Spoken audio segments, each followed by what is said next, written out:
Hello, Oh, welcome. that's much better. This is much Oh, better. wonderful. Okay, so it's gonna work now. Oh, it's nice to see Yeah. people. Maybe We're still about to have an amazing conversation. folks, you're in for quite a treat. Those of you who just joined, thank you for joining. I'm waving at people, waving at. Yeah. Those seem like some of your friends, some of my friends. Okay, so people are gonna be dropping in now and then. Hello, welcome to the Cosplay Inquirer. Let's make sure that I'm framed properly. You're framed properly. Lights are okay. The Yeah. fan is on the right way. Okay. The fan is good now. Yeah, I sit in a little cushion, so I have to make sure that everything is centered properly. Okay. So welcome everyone, and Yeah. welcome Fairy Godmother XX. Who is this wonderful woman, Fairy Godmother XX? Well, I am just, a quirky cosplayer that likes to just try to do things in my own way, even with cosplaying. I try to reinvent it through my own vision. Yes. And I pretty much just like to uh, try new things with it. Like I like to be able to just see what my limitations are, just see how I'm able to transform certain cosplays to make it my own. You are an excellent visual communicator. Your costumes do look styled and put together, but at no time does it look exactly like the character. I mean, they're not. Mm-hmm. There is a lot of thought put into it in order to customize it to yourself. So, what would Yes. Um, be? Oh, go on. My apologies. oh, go ahead. I'm sorry. Uh-huh. Well, what I mostly do with my cosplays, I try my best to write down cosplays that I want to do. Like if I get an idea for a cosplay, I usually will write down what I want to do, how I want to do certain things, if I want to make it canon, or if I want to be able to do my own little thing on it. It will always interpret the character, but it may be in a way that I like to do it or how I envisioned it. So that's what I like to do, and it's like it's artwork to me. Like I feel like I'm making something that is my own personal artwork. And Absolutely, it is. Yeah, I mean, and speaking of artwork, I love your headband. That is one of the first things I noted about you. And then the color, the styling, the little twist on the side. So thank you. you actually have your own business, FGM underscore series. Can you tell us more? Well, for the most part, when I started my business, it was more so about the jewelry and the chokers, bracelets, earrings, in that manner. And then I start to think about expanding it to certain other things, to different merchandises I want to add, which will eventually come, but I'm definitely working my way up to that. And to be able to even have help with like different designs, or even people that do fan art of me, they can even help with that too. And then like I just want to turn it into this big thing where not only that I can like be represented, other people that end up helping me can be represented as well. That is a fantastic idea. In a way, give the opportunity to a graphic designer and illustrator to collaborate with you and both gain or Mm-hmm. that's not. I Mm-hmm. think I can already think of about two people who are connected to this cosplay Inquirer project Mm-hmm. who you might get along with. But we won't introduce you to Yes, those friends that would be. as we go along. Um, so on your so there are two places where people can shop for your accessories. One, there is the Instagram account. I imagine that people can PM you and then you can agree on a price and the means to pay. Yes. Well, PayPal, one of those ones. And the other one is Mm-hmm. coffee. With regards to coffee, Yes. products and goodies are organized very interesting. It's a cosplay Mm-hmm. plus an accessory. What does it mean and how does it work? For the most part, I love to be able to share my accessories and let people enjoy what they get, because they get a lot of little goodies along with it as well. The cosplay for me is to give them a piece of something that they can physically hold and also feel like they're a part of as well. Because like you never know who that might inspire to want to be like, you know what, I like the way she did this. I want to try to do it that way. Or I want to try to do something different.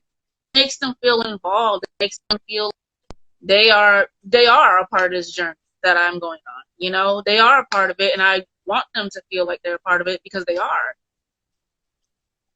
So There's the that's element part of of the reason why I end up doing that. yeah, there's the element Mm-hmm. of collaborating, co-creating a piece or cosplays, but also sustainability, because buying a whole new cosplay is actually not great for the planet.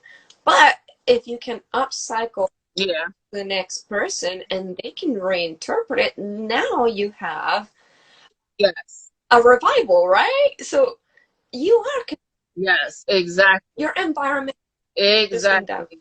in that respect. Don't throw away this piece, reintroduce it somewhere.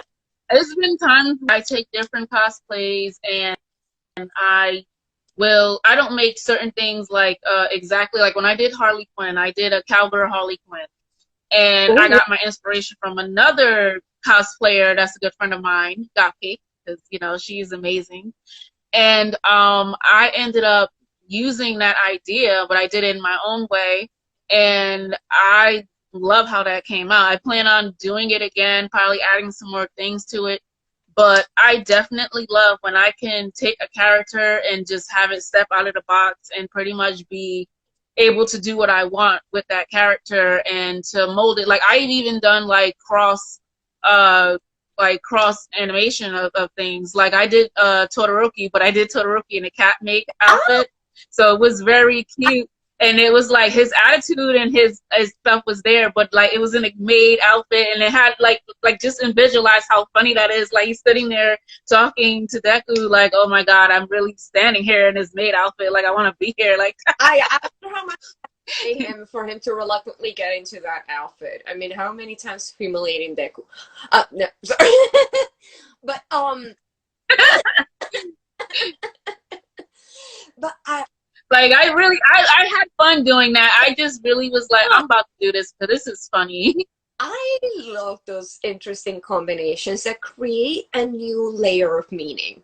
I mean, the two characters separate Hmm. one thing, but together they signify something new. Yeah. And I actually highly encourage you to keep doing that, a lot of that, because it's fun and it's, oh wow, it's a great way to also like reuse pieces that that you, Yeah. yeah. And it makes it fun and adventurous for other people to like see it and just like even get a little kick out of it, because you never know, it might be something that maybe like I know a lot of people that draw, they might be interested in drawing like fan art about it, like drawing a little something, and it's like Todoroki as a cat maid, and it's cute though, it's adorable. Yeah, it's well, it's very parodic because it's the last thing you would see him wearing, and yet Hmm. it is exactly the last thing you would see him wearing. It's like Justin Timberlake in Beyonce's out get up back in the day. That's it right now. Um, Oh my God. you remember that? Everybody should like the Tory video in high school. Everybody should watch. So, what is your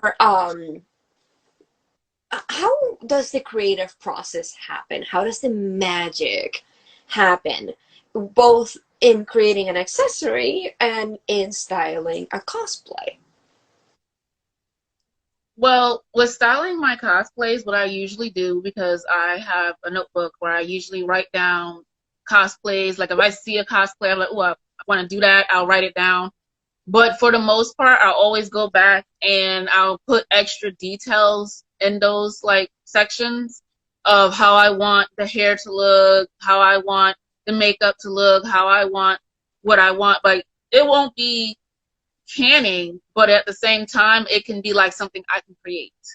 Or if I do want to make it canning, I can. Mm. But for the most part, like I write it down. I have to, because for me, it's just like I can literally be somewhere and it just pops in my head like, oh, you should do this.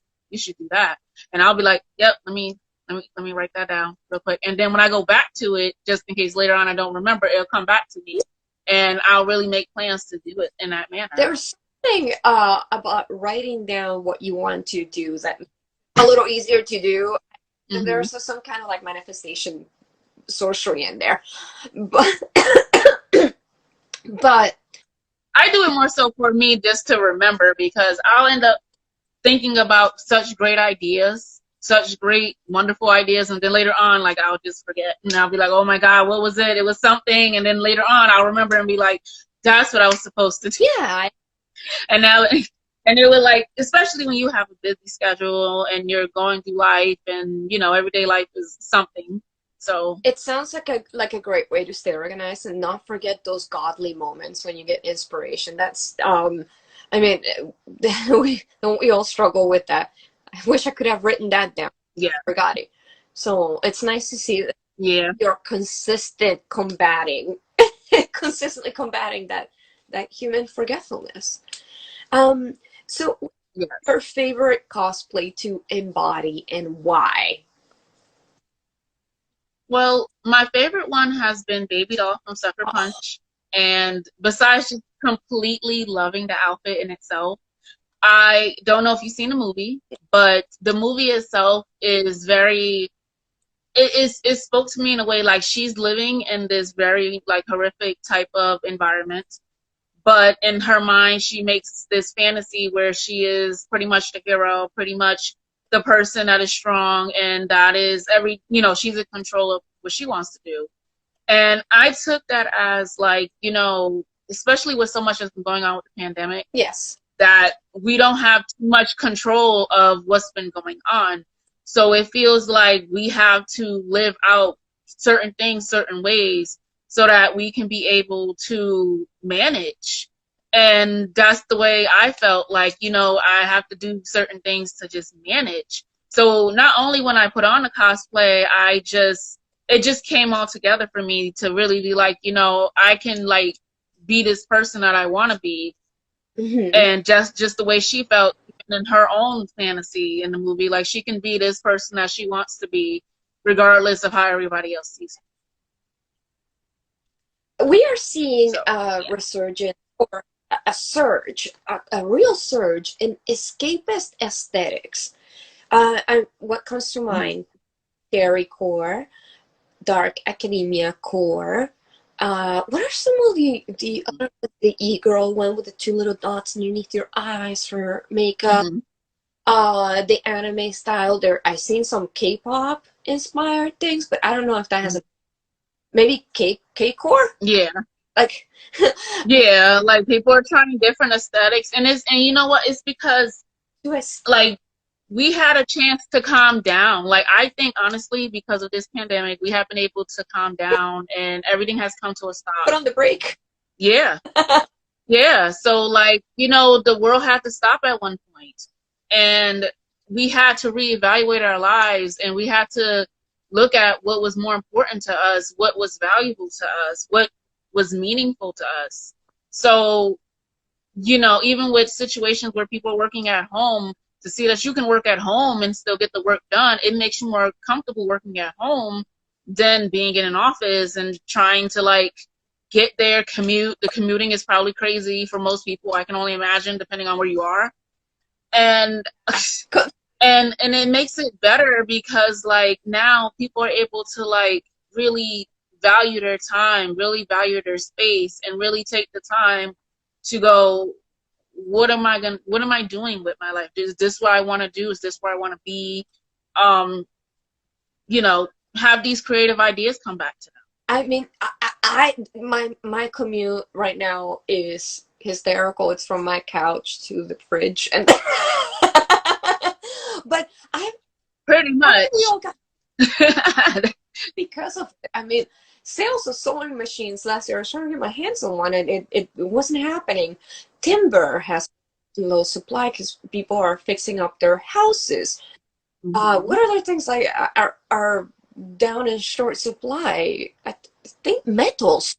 Exactly. So we have all gotten an opportunity to recalibrate our values.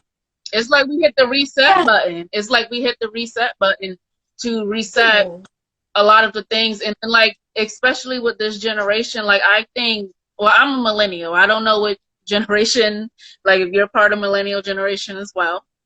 But I think a lot of us are resetting and trying to figure out who we are, because a lot of the times that we spent growing up, we were not like able to have the opportunities that were given to previous generations. So it's like now that the world has stopped, it gives you an opportunity to be like, well, you know, what do I want to do in my life that's going to make me happy? That's going to give me joy. That's going to make me be excited to do this every day.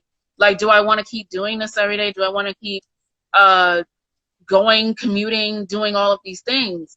And it's important, like, you know, that we had to stop like this, because it gives you enough time to reevaluate yourself and to reevaluate the things that you want.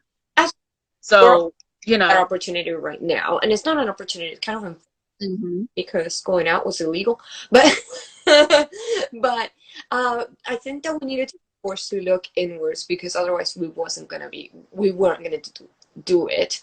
Our world was in a very outward energy, output masculine kind of, and very little input, very little sitting back, relaxing, and asking, what do I truly feel like wanting?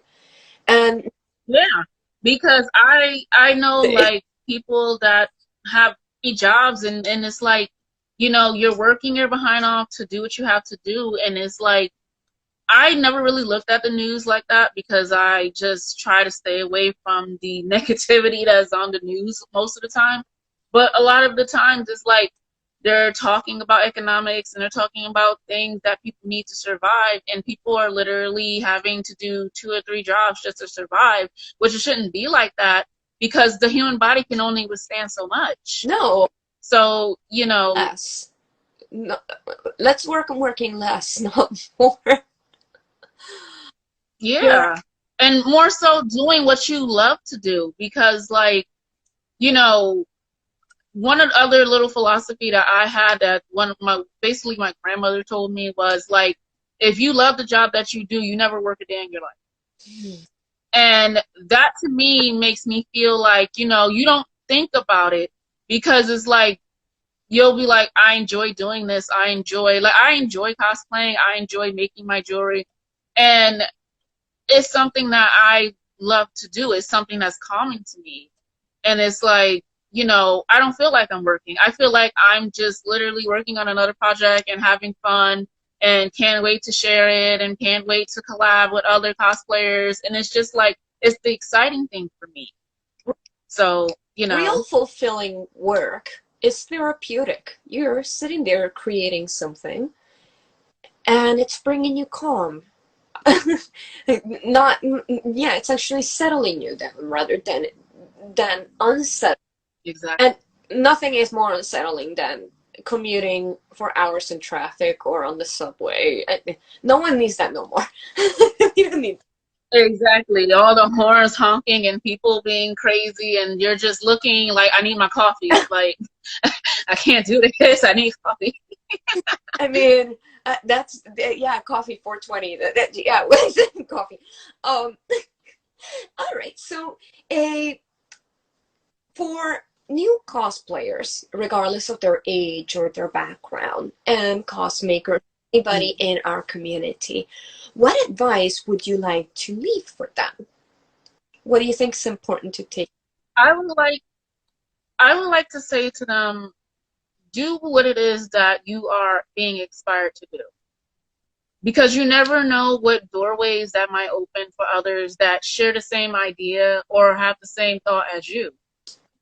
Because sometimes you have to be that person that kicks down that door, and you never know who else might want to walk in behind you.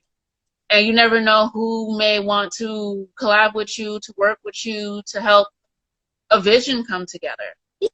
Because a lot of the times we do not say or do not think to do certain things because of, you know, being told that we're weird, or being told that, you know, it's not going to work. Just, you know, a lot of negative impact. But try it. just, you know, try it, just do it. And you never know. Like, I never thought I wanted to cosplay for years, but I didn't do it because I was like afraid of what people would say, what people would think, Mhm. how people's reactions would be. And then I just got to the point where I was like, I don't even care anymore. I'm just going to do whatever. Like, I, I don't care. And then I ended up finding people that were encouraging to say, you know, do it. We're here to support you. You never know. You may find people on there that might be like, "Oh, do it. We support you and we'll be behind you." Or And the worst. We'll tell you to do it. What's the Let's do it anyways. Absolutely. So, I mean, being a brave person opens the door for the next person to do something brave.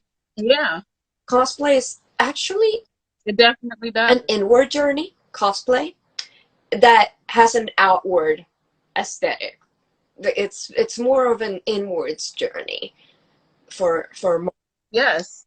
Like, I've seen so many people cosplay many characters, but they do it in a way where it's like they do it in their own style, and I'll see different versions of different characters. I'm like, oh my God, like, this is amazing. Like, you really sat in your house and was like, I'm gonna do it this way, and then you made it come to life. Oh yeah. And you made it come to life, and it's like, wow. Like, I really stare, like, when I look at cosplayers, I really stare in awe and be like, oh my God, like, this is amazing. Like, I can't believe, like, this came out of your head. This is, like, amazing. Yeah. I sit there little clap, but sometimes when I see some of the things, I think I saw a steampunk Sailor Jupiter that was actually based of a fan art piece. So it was a multi combination. First of all, it was like the 90s anime, Naoko Takeuchi, and then there was the illustrator that drew the Sailor Jupiter as a steampunky version, and then there was who made the cosplay to match, and then there was a photographer Yeah. who created an ambience. You see how it all comes? See how it all comes together? See how it all comes together? You never know who you may inspire. It went from being a drawing to literally coming to life because somebody thought, hey, I'm gonna bring this artwork to life. Yeah, one person made the next one braver and creativer. And then the next person was like, I'm gonna take it a step further. We're gonna do a photo shoot to make this thing come to life. And it's like, and here I am thinking, like, how do I make Snow White into a miner? Like, pickaxe, dynamite, fifth. Yeah. And it goes from that to literally being a character come to life. Yeah, and change the narrative too, because I mean, some characters definitely need a little help. They weren't designed for women, for example, or for Latino. Oh, I love doing gender bent cosplays. I love doing gender bent cosplays where I make the female version of something because it's just something that's fun to me to really envision that. Because for one, with characters, they're characters. Like, people have drawn these characters, have made these characters. They're changeable. You can definitely envision them in other ways other than what they look like. Right. And that is like literally the magic of it. And it's like having clay in your hand, and you can do whatever you want with the clay. You can make it a bowl, you can make it a cup, you can do whatever you want with it because it's in your hand. So that's how I look at cosplays. Like, I look at it and it's like, it's in my hand, so what am I going to do with this? I absolutely love that very earthly approach, honestly. It is organic, it is sustainable, and it is quite honestly a philosophy that you should probably write out a little manifesto. Those are 5 things that other should aspire to. Thank you so much for being a part of this interview. And thank you too, and thank you for like inviting me. I'm not gonna lie, I was really nervous. I was like, oh my God, what if I just freeze up and just be like, and stay? I'm nervous with every new person I interview. The first couple, it's I'm pulling up the sheet, checking my notes. But after a while, the conversation becomes so friendly and organic that, I threw it away. Yeah. So, and it definitely happened with us. And I was nervous too. So don't you worry, don't you feel. Yeah, I was like, oh my God, I don't know. What if she asked something? And I'm just staring at the screen like, Don't. I think one of the merchant armor dropped in a little while ago. Some of the guests who have been dropping by, and he was interviewed for last issue, and with him we had to do it 3 times. So he had 3 times to figure out how not to be shy. But It's like, yeah, third time's the charm. Like, yeah, sometimes it takes people a little longer. Sometimes it's comfortableness like the first time, and it's a good thing. absolutely. It's been a wonderful pleasure to have you. I will save this conversation immediately after so that we can both reuse it for later purposes, okay? I hope that you Yes. have a wonderful Wednesday. It's a celebration world. I mean, we had our birthday Yes. like this past weekend. I hope you do too, and try to stay cool because Oh, earlier when I looked at the news, it says it's gonna be like 90 and just just please because he's acting. I froze a bottle of water and put it on the floor, and he's just leaning against it. It's so. where's mine at? I had it Where? somewhere. I had it somewhere. It's like a bottle of water. I think I put it out there, but I had a bottle of water. I was like, yo, because I know I'm gonna sit here. I'm gonna get thirsty. Yeah, And be like, where is it? yeah, absolutely. Well, thank you so much. I hope you have a wonderful Wednesday, and see you everyone. Thank you, Bye. and same to you.